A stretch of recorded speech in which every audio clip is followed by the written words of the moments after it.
More explosive violence across Iraq on Tuesday. Car bomb in the capital Baghdad killed at least 12 people. The blast in a Shiite neighborhood was the third of the day. Meanwhile, the bodies of 4 Sunnis were found shot to death.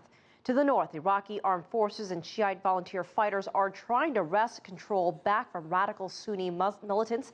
The Islamic State of Iraq and Syria has been taking over cities on its march to Baghdad. On Tuesday, rebel fighting erupted in the city of Baquba, only 64 kilometers from the capital.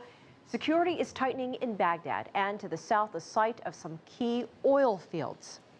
And that is against the backdrop of that Iraq could be facing a possible 3-way sectarian split: the Sunnis, the Shiites, and the Kurds. CCTV's Nathan King has been talking to the man who has faced this challenge head on.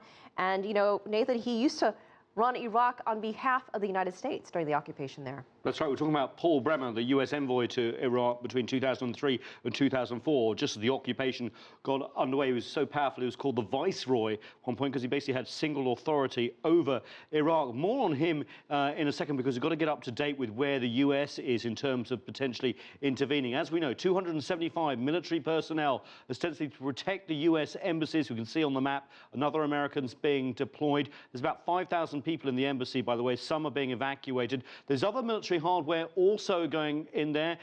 We understand that the George H.W. Bush, part of the carrier group, is going to be in there, and also an amphibious ship carrying 550 personnel for potentially evacuating people also into the Arabian Gulf as well. Also, there is a special forces unit under consideration that may actually be used to help train and advise Iraqi government troops. Nearing a decision also, the US, on whether to use force to stem the advance of ISIL. The US government met their whole national security team on Monday night, 20 people in all relevant departments. And, you know, this would be the first time, if they give the go-ahead for military forces to go in, that they have been back since Iraq forces pulled out 2.5 years ago. This is not what US President Barack Obama wanted. He vowed no boots on the ground, but he sees the potential fragmentation of Iraq, and so do those who played a key role in the US occupation. As we said earlier today, I sat down with Paul Bremer, the man who in 2003 and 2004 basically had sole executive power in Iraq. And he says, despite what happened since then, the US needs to be involved on all levels now. We cannot afford to have ISIS establish a foothold in Iraq. That is our immediate interest, and we're going to have to swallow some very bitter medicine here, and we're going to have to help the Iraqis regain control of their country, because it's in their interest, but because it's in our interest. ISIS, fine. Then you're talking about ISIS in Syria potentially as well. Yes. The Americans belong there. Boko Haram in Nigeria. I mean, when do you stop? Well, I would, in terms of Iraq, I would definitely countenance air attacks on the lines of communications that ISIS has running back into Syria and on their staging areas, including those in Syria. So you would advocate bombing Syria too? I have advocated bombing Syria for 3 years.